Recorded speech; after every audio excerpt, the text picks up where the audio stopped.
हे भगवान, सुबह से कितनी बारिश हो रही है। अगर इसी तरह बारिश होती रहेगी तो कोई भी ग्राहक ढाबे पर कैसे आएगा। चांदनी बहू, तू यहाँ क्यों खड़ी है? चल अंदर चल। और ये क्या, ये बारिश अभी तक बंद नहीं हुई। अब तो भगवान ही जाने इस बारिश के मौसम में हमारा ढाबा कैसे चलेगा। हेमलता अपनी 7 महीने की प्रेग्नेंट बहू को ढाबे के अंदर बने एक छोटे से कमरे में ले जाती है, जहां चांदनी के पूरे ससुराल वाले बैठे होते हैं। कभी कभी तो ऐसा लगता है कि हमने ये ढाबा खोलकर ही गलती कर दी।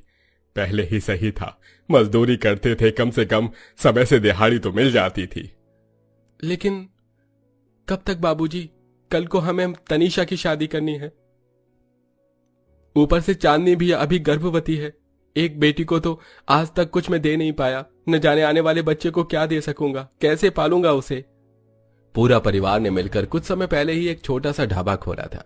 गर्मी के मौसम में तो उनका ये ढाबा ठीक ठाक चल रहा था, लेकिन जब से ये बारिश का मौसम शुरू हुआ था तब से मुश्किल से पूरे दिन में 1-2 ग्राहक ही उनके ढाबे पर आते थे। अरे बहन जी, जरा 2 कप गर्मा गर्म चाय तो देना। जी लाई भाई साहब। चांदनी गर्मा गर्म चाय बनाती है और नंद तनीषा ग्राहक को चाय देती है। साहब, चाय के साथ कुछ और लेकर आऊं? हमारे यहाँ पकौड़े बड़े स्वादिष्ट मिलते हैं। नहीं नहीं, चाय ही काफी है। उस ग्राहक की बात सुन बेचारी तनीषा उदास होकर वापस आ जाती है।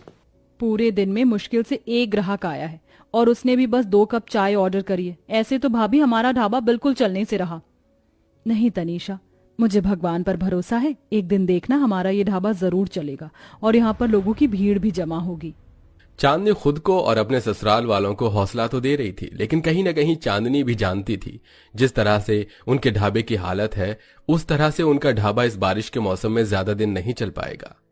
अरे बहन जी, बहुत जोरों की भूख लग रही है, खाने में क्या क्या है? भाई साहब, बहुत कुछ है। कढ़ी चावल, राजमा चावल, छोले चावल, आलू पराठे, पालक पनीर और मटर पुलाव। बताइए क्या लगा दूं? एक काम करिए, पालक पनीर और 4 रोटी लगा दीजिए। चांदनी जल्दी से पालक पनीर को गर्म करती है और गर्मा गर्म रोटी तैयार करके देती है। लेकिन जैसे ही चांदनी ग्राहकों को उनका खाना देने के लिए जाती है कि तभी बाहर जोरों की बारिश शुरू हो जाती है। हे भगवान, इस बारिश को भी अभी होना था। चल भाई, वरना रास्ते में पानी जमा हो गया ना तो घर जाना मुश्किल हो जाएगा। भाई साहब, आप ऐसे कैसे जा रहे हैं?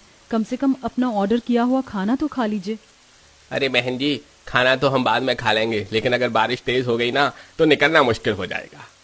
दोनों कस्टमर जल्दी से निकल जाते हैं और बेचारी चांदनी हाथों में उन ग्राहकों का ऑर्डर किया हुआ खाना लेकर रोने लगती है। हे भगवान, ये बारिश को भी अभी ही होना था। इतनी मुश्किल से इतने दिनों में कुछ ग्राहक आए थे, लेकिन इस बारिश ने उन्हें भी वापस भेज दिया। बारिश के मौसम में ठीक से ढाबा न चलने की वजह से अब पूरे परिवार पर धीरे धीरे आर्थिक संकट आने लगता है। माँ देखो ना, मेरी स्कूल यूनिफॉर्म कितनी ज्यादा पुरानी हो गई है। क्लास में सभी बच्चे मेरी यूनिफॉर्म का मजाक उड़ाते हैं। मुझे नई यूनिफॉर्म दिला दो ना। बेटा, बस कुछ दिन रुक जाओ। जैसे ही हमारा ढाबा चलने लगेगा मैं तुम्हें नई यूनिफॉर्म दिलवा दूंगी। बहू क्यों बच्ची को झूठी आस दे रही है? अब तो ये ढाबा हम सबके सपने में ही चलेगा, ना कि हकीकत में।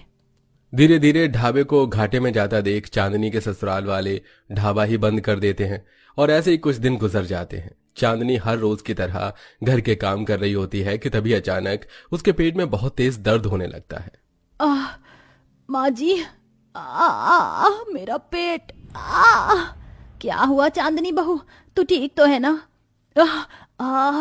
मेरे पेट में बहुत दर्द हो रहा है माँ जी। लेकिन ऐसे अचानक? अभी तो तेरा 7वां महीना ही चल रहा है। अनुराग, जा जल्दी से रिक्शा लेकर आ। लगता है हमें बहू को अस्पताल लेकर जाना होगा। सभी लोग जल्दी से चांदनी को अस्पताल लेकर जाते हैं, जहां डॉक्टर उसका काफी देर तक चेकअप करती हैं। डॉक्टर, मेरी पत्नी ठीक तो है ना? उसके पेट में अचानक दर्द क्यों हो रहा था? देखिए, आपकी पत्नी का शरीर काफी ज्यादा कमजोर है और होने वाला बच्चा भी ज्यादा हेल्दी नहीं है, इसलिए डिलीवरी के बाद आपको बच्चे का काफी ज्यादा ध्यान रखना होगा और डिलीवरी से पहले आपको माँ का भी काफी अच्छे से ध्यान रखना है। उन्हें फ्रूट्स और जूस जैसी चीजें देनी है। फिलहाल के लिए मैंने दवाइयां लिख दी हैं, अगर कोई और परेशानी लगे तो आप आ जाना। डॉक्टर की बात सुन गरीब ससुराल वालों की परेशानी अब बहुत ज्यादा बढ़ जाती है। ढाबा बंद होने के बाद तो हम ठीक से 2 वक्त की रोटी भी नहीं खा पा रहे हैं।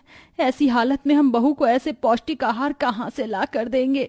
सारा परिवार उदास होकर रिक्शे से घर लौट रहा होता है कि तभी चांदनी की नजर शहर में बने घरों और दुकानों पर जाती है। ज्यादातर घरों के बाहर गार्डन है जिनमें घास लगी हुई है और इतनी तेज बारिश की वजह से भी उनके घरों के बाहर बिल्कुल भी पानी नहीं जम रहा है। वहीं दुकानों के बाहर भी कई दुकानदारों ने दुकान के बाहर तिरपाल लगा रखे थे, जिसके चलते अब भारी बारिश में भी लोग आराम से उनकी दुकान पर आते और सामान खरीद लेते हैं। साथ ही शहर की सारी सड़कें भी काफी अच्छी होती हैं, जिसके चलते शहर के सड़कों पर और आसपास की जगह पर कहीं पर पानी नहीं जमा हो रहा था। क्या हुआ भाभी? आप जब से अस्पताल से निकली हो तब से काफी चुप चुप हो।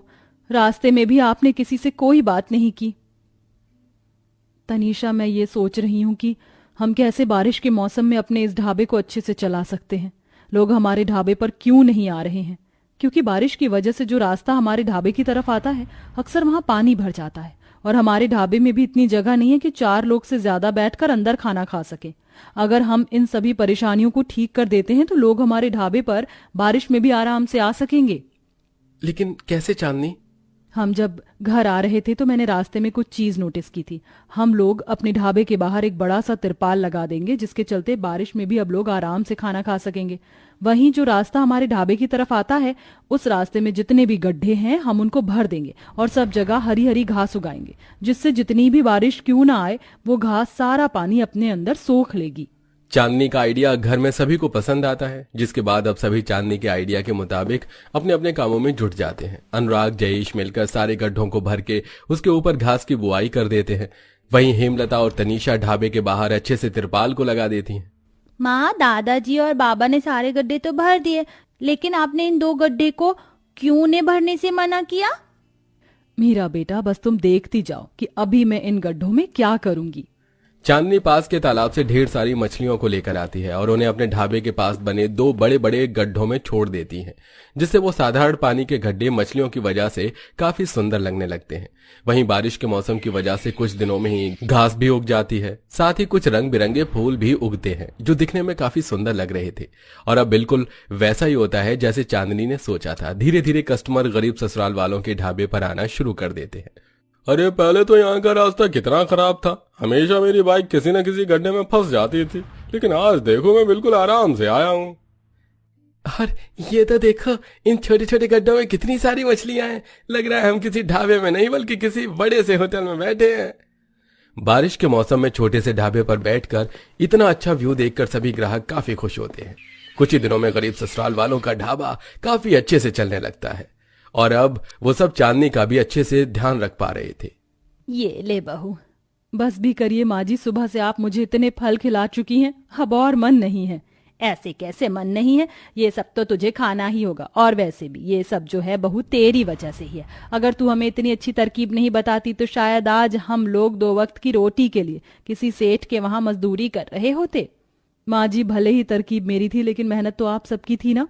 ये तो बस शुरुआत है। आप बस देखते जाना कि हमारा ढाबा कितनी जल्दी एक होटल में बदल जाएगा। ऐसे ही कुछ दिन गुजर जाते हैं और चांदनी अपनी नंद तनीषा के साथ मंडी से सब्जियां लेने के लिए जाती है। तनीषा और चांदनी घर लौट ही रहे होते हैं कि तभी चांदनी खाना डिलीवर करने वाले कुछ डिलीवरी बॉय को देखती है, जिसे देख अब चांदनी के मन में एक और तरकीब सूझती है। तुम्हारा आइडिया तो अच्छा है, लेकिन हम इतनी जल्दी किसी डिलीवरी बॉय को कहां से लेकर आएंगे? डिलीवरी बॉय को लाने की क्या जरूरत है? मैं, माँ जी, तनीषा और बाबूजी मिलकर ढाबा चला लेते हैं। तो आप इस डिलीवरी का काम कर लीजिए। इससे डिलीवरी बॉय को देने के पैसे भी बचेंगे और हमारा काम भी बढ़ेगा। अगले दिन से ही अनुराग डिलीवरी बॉय का काम करना शुरू कर देता है और जो लोग बारिश के मौसम में बाहर खाना जाकर नहीं खा सकते थे, उन्हें अनुराग उनके घरों तक खाना पहुंचाता है। और सिर्फ कुछ ही वक्त में उनका ढाबे का बिजनेस काफी अच्छा चलने लगता है, जिसके चलते पूरा परिवार जल्दी अपने सपनों के जैसा ही घर खरीद लेते हैं। वहीं चांदनी की भी डिलीवरी का समय आ जाता है।